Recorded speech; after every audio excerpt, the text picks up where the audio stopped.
পুরনো অ্যালবাম থেকে ছবি স্ক্যান করছিলাম। মা বলেছিল সব ছবি ডিজিটাল করে রাখতে। আমি কম্পিউটারে বসে একে একে ছবি স্ক্যান করছিলাম। হঠাৎ ভাই এলো ঘরে। বলল, আপা কি করছো? আমি বললাম, ছবি স্ক্যান করছি। ভাই পাশে বসল। অ্যালবাম উল্টাতে লাগল। একটা পুরনো ছবিতে আমরা দুই ভাইবোন হাত ধরে পার্কে দাঁড়িয়ে আছি। আমার বয়স তখন 7, ওর 5। ভাই সেই ছবি তুলে দেখাতে লাগল। আমি বললাম, কত ছোট ছিলাম আমরা। ভাই হঠাৎ আমার হাত ধরে ফেলল। আমি তাকালাম ওর দিকে। ওর চোখে এক অদ্ভুত দৃষ্টি। এরপর সে এই কথাগুলো বলল। স্ক্যানারের আলো আমার চোখে চিকচিক করতে লাগল। আমি বিশ্বাস করতে পারছিলাম না নিজের কান। আমার ভাই আমাকে বিয়ের প্রস্তাব দিচ্ছে। তুমি কি বলছ? আমি তোমার বোন। আমি হাত ছাড়িয়ে নিলাম ওর হাত থেকে। এই গল্পটি সম্পূর্ণ শুনলে আপনাদের পানি অটোমেটিক বের হয়ে যাবে, সো যত দ্রুত সম্ভব হাতের কাছে টিস্যু নিয়ে বসে পড়ো। বিছানার চাদর যেন নষ্ট না হয় সেটা সম্পূর্ণ খেয়াল রাখার অনুরোধ জানিয়ে গল্পটি এখন শুরু করব। তার আগে সর্বশেষ অনুরোধ, দয়া করে এমন পানি বের করার গল্প নিয়মিত শুনতে আমাদের চ্যানেলটি সকলেই সাবস্ক্রাইব করুন। ধন্যবাদ। হ্যালো বন্ধুরা, আমার নাম অমেলিয়া চৌধুরী। আমার বয়স 22 বছর। আমার স্বামীর নাম অনির্বাণ চৌধুরী, বয়স 26 বছর।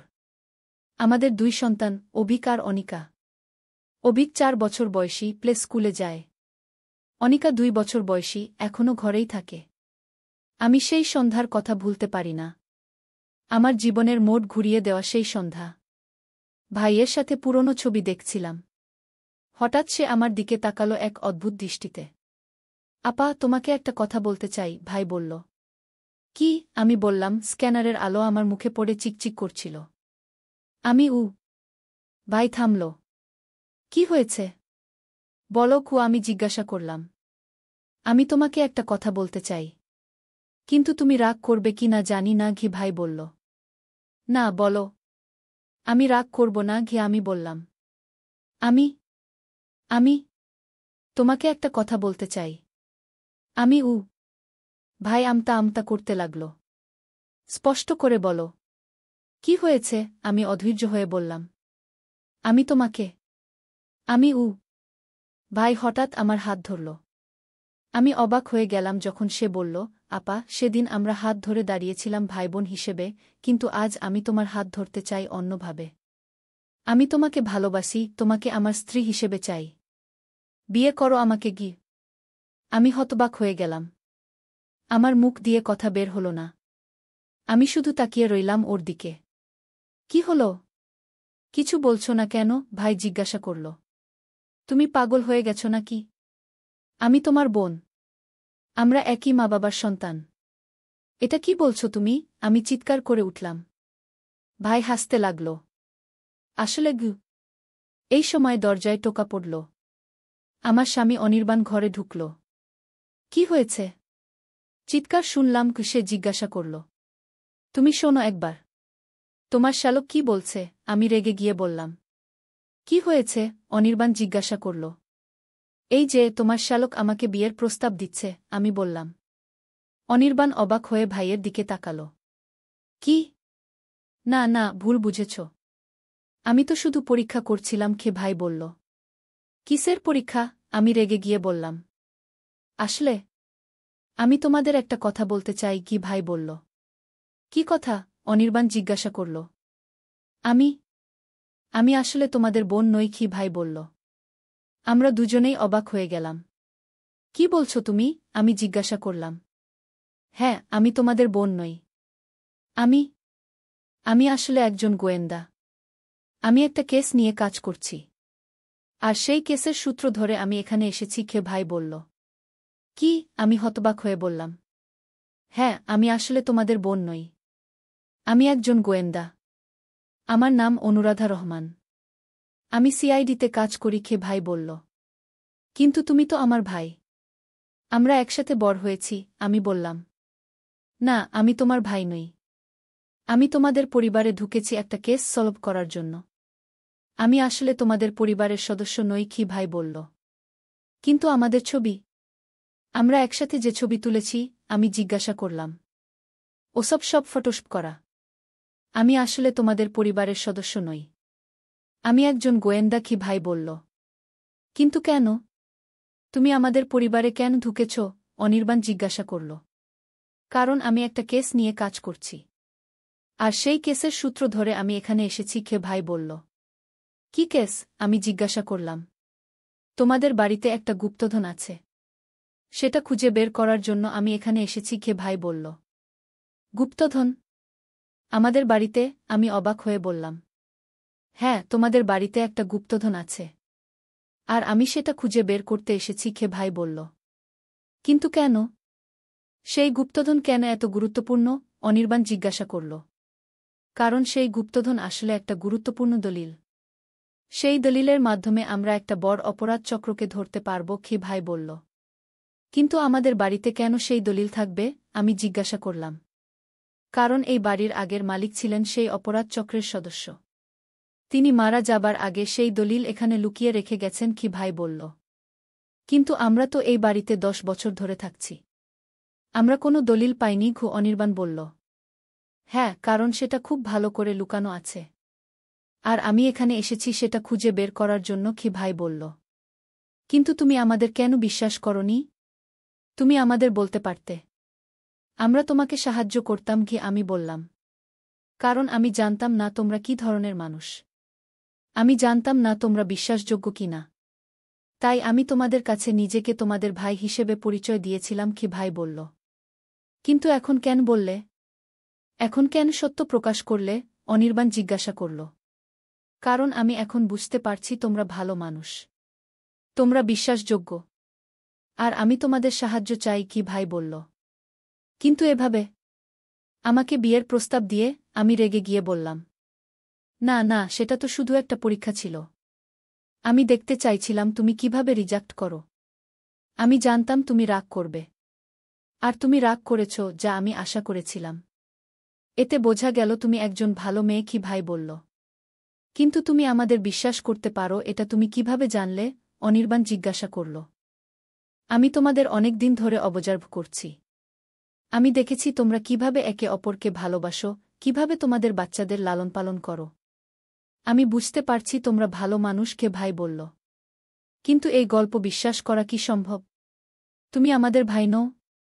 তুমি একজন গোয়েন্দা? আমি বললাম। হ্যাঁ, আমি একজন গোয়েন্দা।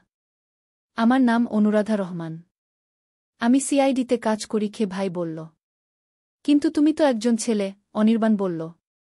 না, আমি একজন মেয়ে। আমি ছদ্মবেশ ধারণ করেছি। আমি আসলে একজন মেয়ে, কি ভাই বলল। এই কথা শুনে আমরা দুজনেই হতবাক হয়ে গেলাম। তুমি একজন মেয়ে? কিন্তু তোমার গলার আওয়াজ তো একদম ছেলেদের মতো, আমি বললাম। হ্যাঁ, আমি ভয়েস মডুলেটর ব্যবহার করি। আমি আসলে একজন মেয়ে, কি ভাই বলল। আচ্ছা, ধরে নিলাম তুমি সত্যি বলছ।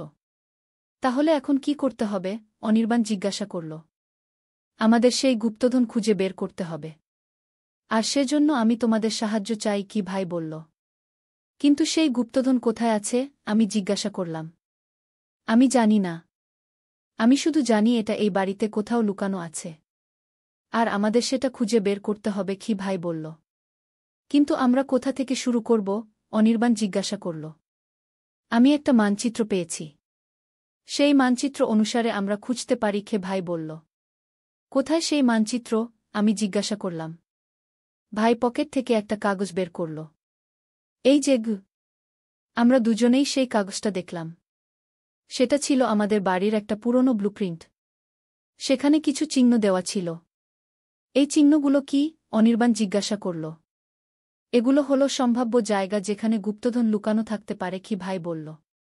কিন্তু এই চিহ্নগুলো তো বাড়ির সবখানে ছড়িয়ে ছিটিয়ে আছে। আমরা কোথা থেকে শুরু করব? আমি জিজ্ঞাসা করলাম। আমি একটা সূত্র পেয়েছি। সেই সূত্র অনুসারে গুপ্তধন লুকানো আছে যেখানে আলো আর অন্ধকার মিলিত হয়, ভাই বলল। আলো আর অন্ধকার মিলিত হয়? এর মানে কি? অনির্বাণ জিজ্ঞাসা করল। আমি জানি না। আমাদের এর অর্থ বের করতে হবে, কি ভাই বলল। আলো আর অন্ধকার মিলিত হয়। এর মানে কি হতে পারে? আমি নিজের মনে ভাবতে লাগলাম। হয়তো এর মানে হলো এমন একটা জায়গা যেখানে আলো আর অন্ধকার দুটোই আছে, অনির্বাণ বলল। কিন্তু এমন জায়গা তো অনেক হতে পারে, কি ভাই বলল। হ্যাঁ, কিন্তু আমি মনে করি এর মানে হলো এমন একটা জায়গা যেখানে আলো আর অন্ধকার একসাথে থাকে। আমি বললাম। আচ্ছা, ধরো আমরা বাড়ির সবগুলো ঘর খুঁজে দেখি। হয়তো আমরা কিছু পেয়ে যাব। অনির্বাণ বলল। হ্যাঁ, চলো আমরা বাড়ির সবগুলো ঘর খুঁজে দেখি। ভাই বলল। আমরা তিনজন বাড়ির সবগুলো ঘর খুঁজতে লাগলাম। আমরা প্রথমে বেডরুম খুঁজলাম। সেখানে কিছু পেলাম না। তারপর আমরা ড্রয়িং রুম খুঁজলাম। সেখানেও কিছু পেলাম না। তারপর আমরা কিচেন খুঁজলাম। সেখানেও কিছু পেলাম না। এভাবে তো লাভ হবে না। আমাদের আরও সূক্ষ্মভাবে খুঁজতে হবে। ভাই বলল। কিন্তু কোথায় খুঁজব? অনির্বাণ জিজ্ঞাসা করল। আলো আর অন্ধকার মিলিত হয়। আলো আর অন্ধকার মিলিত হয়। আমি নিজের মনে বলতে লাগলাম। হঠাৎ আমার মনে একটা আইডিয়া এলো। আমি জানি। আলো আর অন্ধকার মিলিত হয় মানে হলো ছায়া। ছায়া? ভাই আর অনির্বাণ একসাথে বলল। হ্যাঁ, ছায়া। ছায়া হলো সেই জায়গা যেখানে আলো আর অন্ধকার মিলিত হয়। আমি বললাম। তাহলে আমাদের এমন একটা জায়গা খুঁজতে হবে যেখানে ছায়া পড়ে। ভাই বলল। কিন্তু বাড়ির সবখানেই তো ছায়া পড়ে। অনির্বাণ বলল। না না, আমি মনে করি এর মানে হলো এমন একটা জায়গা যেখানে সবসময় ছায়া থাকে। আমি বললাম। সবসময় ছায়া থাকে? সবসময় ছায়া থাকে। ভাই নিজের মনে বলতে লাগল। বেসমেন্ট? অনির্বাণ হঠাৎ বলে উঠল। বেসমেন্ট? আমি আর ভাই একসাথে বললাম। হ্যাঁ, বেসমেন্ট। বেসমেন্টে সবসময় অন্ধকার থাকে। কিন্তু যখন আমরা লাইট জ্বালাই তখন সেখানে আলো হয়। তাই সেখানে আলো আর অন্ধকার মিলিত হয়। অনির্বাণ বলল। চলো আমরা বেসমেন্টে যাই। ভাই বলল। আমরা তিনজন বেসমেন্টে গেলাম।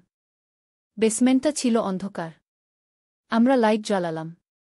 কিন্তু এখানে তো কিছু নেই। আমি বললাম। না, আমাদের খুঁজতে হবে। গুপ্তধন কখনোই সহজে পাওয়া যায় না। ভাই বলল। আমরা বেসমেন্টের সবখানে খুঁজতে লাগলাম।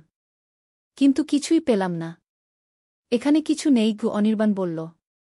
না, আমি নিশ্চিত এখানেই কিছু আছে। আমাদের আরও ভালো করে খুঁজতে হবে। ভাই বলল।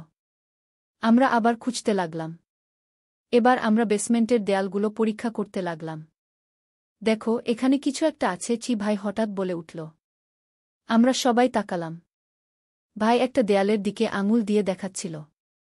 সেখানে একটা ছোট্ট ক্র্যাক ছিল। এটা তো শুধু একটা ক্র্যাক। অনির্বাণ বলল। না, এটা শুধু একটা ক্র্যাক নয়। এটা একটা চিহ্ন। ভাই বলল। কি চিহ্ন? আমি জিজ্ঞাসা করলাম।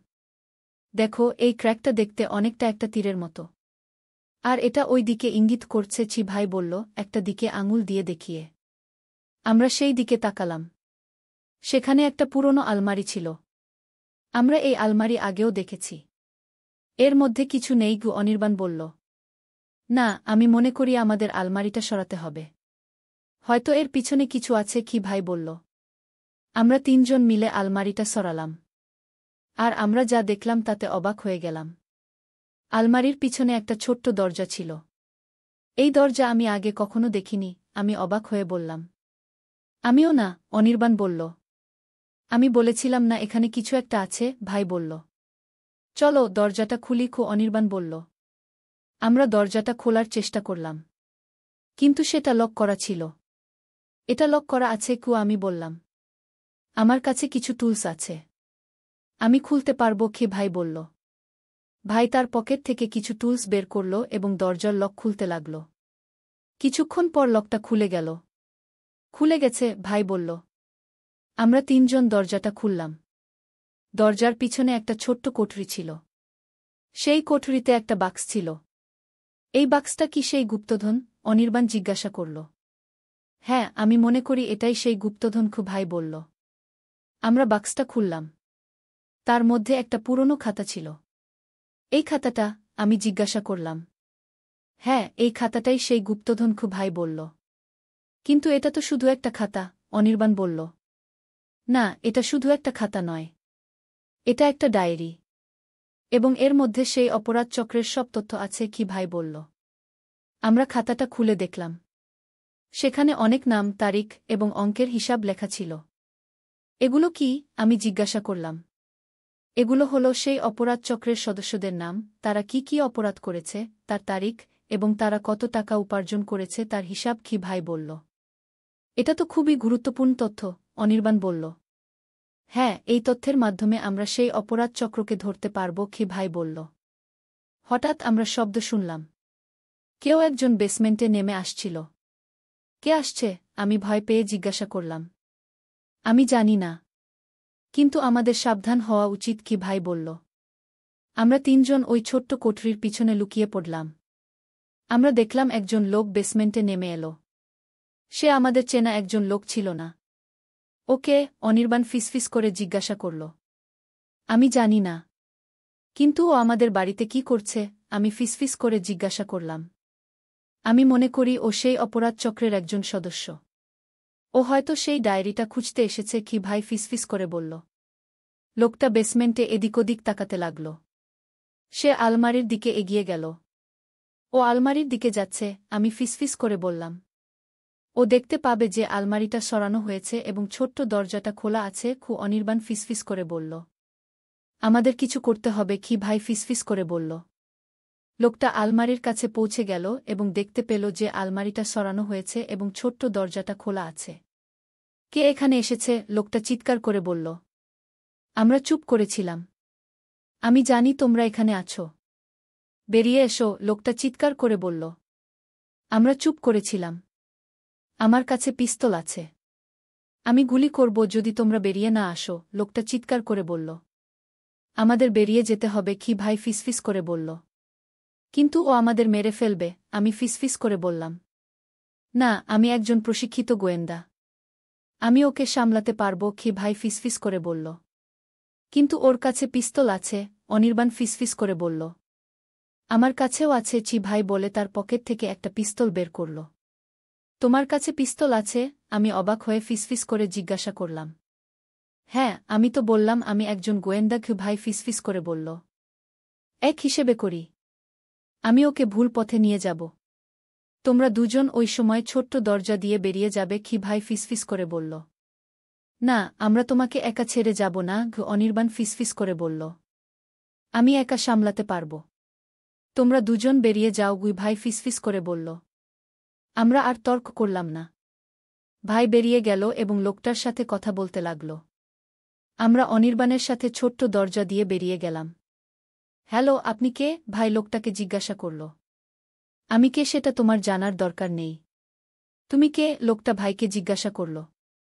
আমি এই বাড়ির মালিকের ভাই, কি ভাই বলল। তুমি এখানে কি করছো? লোকটা জিজ্ঞাসা করল। আমি কিছু পুরনো জিনিস খুঁজছিলাম, কে ভাই বলল। কি খুঁজছিলে? লোকটা জিজ্ঞাসা করল।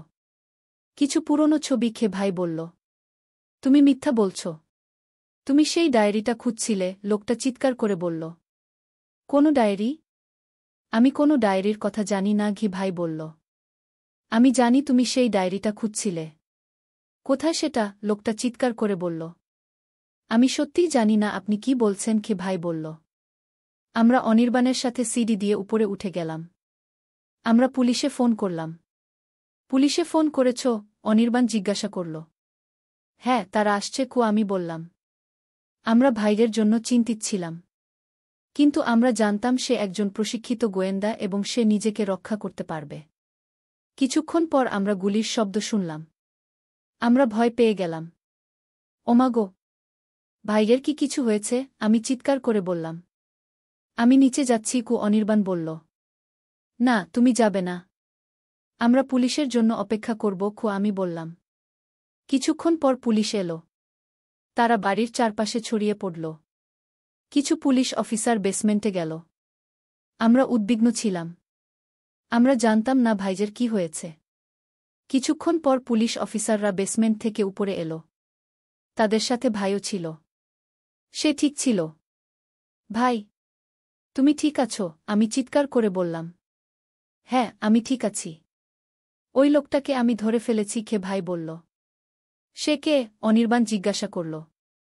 সে সেই অপরাধ চক্রের একজন সদস্য। সে সেই ডায়েরিটা খুঁজতে এসেছিল, কি ভাই বলল। কিন্তু সে কিভাবে আমাদের বাড়িতে ঢুকল? আমি জিজ্ঞাসা করলাম। সে তোমাদের বাড়িতে এর আগেও এসেছিল। সে তোমাদের বাড়ির চাবির একটা ডুপ্লিকেট কপি তৈরি করেছিল, কি ভাই বলল। সে আমাদের বাড়িতে এর আগেও এসেছিল? আমি অবাক হয়ে জিজ্ঞাসা করলাম। হ্যাঁ, সে তোমাদের বাড়িতে এর আগেও এসেছিল। সে সেই ডায়েরিটা খুঁজছিল। কিন্তু সে খুঁজে পায়নি, খে ভাই বলল। কিন্তু আমরা তো কখনো টের পাইনি যে কেউ আমাদের বাড়িতে ঢুকেছিল, খু অনির্বাণ বলল। সে খুব চালাক ছিল। সে এমন সময় আসত যখন তোমরা বাড়িতে থাকতে না, ঘি ভাই বলল। এখন কি হবে? আমি জিজ্ঞাসা করলাম। এখন আমরা এই ডায়েরি এবং এই লোকটাকে পুলিশ স্টেশনে নিয়ে যাব। তারপর আমরা এই অপরাধ চক্রের বাকি সদস্যদের ধরব, খে ভাই বলল। তোমার কাজ শেষ হয়ে গেল? অনির্বাণ জিজ্ঞাসা করল। হ্যাঁ, আমার কাজ শেষ হয়ে গেল। আমি এই ডায়েরিটা খুঁজে পেয়েছি এবং এই লোকটাকে ধরেছি, খে ভাই বলল। তাহলে তুমি এখন চলে যাবে? আমি জিজ্ঞাসা করলাম। হ্যাঁ, আমি এখন চলে যাব, খে ভাই বলল। কিন্তু তুমি তো আমাদের ভাই, আমি বললাম। আমার চোখে জল এসে গেল। না, আমি তোমাদের ভাই নই। আমি তো বললাম আমি একজন গোয়েন্দা, খি ভাই বলল। কিন্তু আমরা তোমাকে ভাই হিসেবে ভালোবাসি। তুমি আমাদের পরিবারের একজন সদস্য, ও অনির্বাণ বলল। আমিও তোমাদের ভালোবাসি। কিন্তু আমি একজন গোয়েন্দা। আমার কাজ আছে, খি ভাই বলল। তুমি কি কখনো আবার আসবে? আমি জিজ্ঞাসা করলাম। হ্যাঁ, আমি আবার আসব। আমি তোমাদের দেখতে আসব, খে ভাই বলল। তুমি প্রমিস করছো? আমি জিজ্ঞাসা করলাম। হ্যাঁ, আমি প্রমিস করছি, খে ভাই বলল। ভাই পুলিশের সাথে চলে গেল। আমরা তাকে বিদায় জানালাম। সেই রাতে আমি অনির্বাণের সাথে বিছানায় শুয়ে ভাবছিলাম সবকিছু। সত্যি এটা একটা অদ্ভুত দিন ছিল। তুমি কি বিশ্বাস করো? আমি অনির্বাণকে জিজ্ঞাসা করলাম। কি? অনির্বাণ জিজ্ঞাসা করল। যে আমাদের ভাই আসলে একজন গোয়েন্দা? আমি জিজ্ঞাসা করলাম। তুমি এখনও তাকে আমাদের ভাই বলছ? খু অনির্বাণ হাসতে হাসতে বলল। হ্যাঁ, কারণ সে আমাদের ভাই। সে যেই হোক না কেন, সে আমাদের ভাই, গিয়ে আমি বললাম। হ্যাঁ, সে আমাদের ভাই। আর আমি বিশ্বাস করি যে সে একজন গোয়েন্দা। সে আমাদের বাঁচিয়েছে, খু অনির্বাণ বলল। হ্যাঁ, সে আমাদের বাঁচিয়েছে। আমি আশা করি সে আবার আসবে, খু আমি বললাম। সে আসবে। সে প্রমিস করেছে, খু অনির্বাণ বলল। হ্যাঁ, সে প্রমিস করেছে, খু আমি বললাম। কিছুদিন পর ভাই এলো আমাদের বাড়িতে। সে এবার ছদ্মবেশ ছাড়া এসেছিল। আমরা তাকে দেখে অবাক হয়ে গেলাম। সে আসলেই একজন মেয়ে ছিল। তার নাম ছিল অনুরাধা রহমান। সে সত্যিই একজন সিআইডি অফিসার ছিল। তুমি সত্যিই একজন মেয়ে? আমি অবাক হয়ে বললাম। হ্যাঁ, আমি তোমাদের বলেছিলাম, খু অনুরাধা হাসতে হাসতে বলল। তোমার চেহারা অনেক ভিন্ন, অনির্বাণ বলল। হ্যাঁ, আমি ছদ্মবেশ পড়েছিলাম। আমি আমার চেহারা পাল্টেছিলাম, খু অনুরাধা বলল। তোমার আসল চেহারাতে তুমি আরও সুন্দর, আমি বললাম। ধন্যবাদ, খু অনুরাধা হাসতে হাসতে বলল। সেই অপরাধ চক্রের কি হল? অনির্বাণ জিজ্ঞাসা করল। আমরা তাদের সবাইকে ধরে ফেলেছি। সেই ডায়েরিতে সব তথ্য ছিল। আমরা সেই তথ্য ব্যবহার করে তাদের সবাইকে ধরে ফেলেছি, খু অনুরাধা বলল। সত্যি? আমি অবাক হয়ে জিজ্ঞাসা করলাম। হ্যাঁ, সত্যি। এটা একটা বড় সাফল্য। আমরা একটা বড় অপরাধ চক্রকে ধরে ফেলেছি, খু অনুরাধা বলল। তোমাকে অভিনন্দন, অনির্বাণ বলল। ধন্যবাদ। কিন্তু এটা শুধু আমার সাফল্য নয়। এটা তোমাদের সাহায্য ছাড়া সম্ভব হতো না, খু অনুরাধা বলল। আমরা কি করেছি? আমি জিজ্ঞাসা করলাম। তোমরা আমাকে সাহায্য করেছ। তোমরা আমাকে বিশ্বাস করেছ, খু অনুরাধা বলল। তুমি আমাদের ভাই ছিলে। আমরা কিভাবে তোমাকে সাহায্য না করে থাকতে পারি? আমি বললাম। আমি তোমাদের ভাই নই। আমি একজন গোয়েন্দা, খু অনুরাধা বলল। তুমি আমাদের ভাই ছিলে, এখন তুমি আমাদের বোন, খু অনির্বাণ হাসতে হাসতে বলল। অনুরাধা হাসতে লাগল। তোমরা এখনও আমাকে পরিবারের সদস্য হিসেবে দেখছ? হ্যাঁ, তুমি আমাদের পরিবারের সদস্য। তুমি আমাদের বোন, খু আমি বললাম। আমি কিন্তু তোমাদের সাথে থাকতে পারব না। আমার আরও কাজ আছে, খু অনুরাধা বলল। আমরা জানি। কিন্তু তুমি যখনই সময় পাবে আমাদের দেখতে আসবে। আমরা তোমার জন্য অপেক্ষা করব, খু আমি বললাম। ঠিক আছে, আমি যখনই সময় পাব তোমাদের দেখতে আসব, খু অনুরাধা বলল। সেদিন থেকে অনুরাধা আমাদের পরিবারের একজন সদস্য হয়ে গেল। সে যখনই সময় পেত আমাদের দেখতে আসত। সে আমাদের অনেক গল্প শোনাত তার কাজের। আমরা তাকে খুব ভালোবাসতাম। আমি কখনো ভাবিনি যে একটা পুরনো ছবি দেখার সময় আমার জীবন এতটা বদলে যাবে। আমার ভাই যে একজন গোয়েন্দা এবং আসলে একজন মেয়ে, এটা আমি কখনো ভাবিনি। কিন্তু এটাই হলো জীবন। জীবনে অনেক রহস্য আছে। আর সেই রহস্যগুলো উন্মোচন করতে গেলে আমাদের অনেক অ্যাডভেঞ্চারের মধ্য দিয়ে যেতে হয়। এই ছিল আমার জীবনের একটা অ্যাডভেঞ্চার।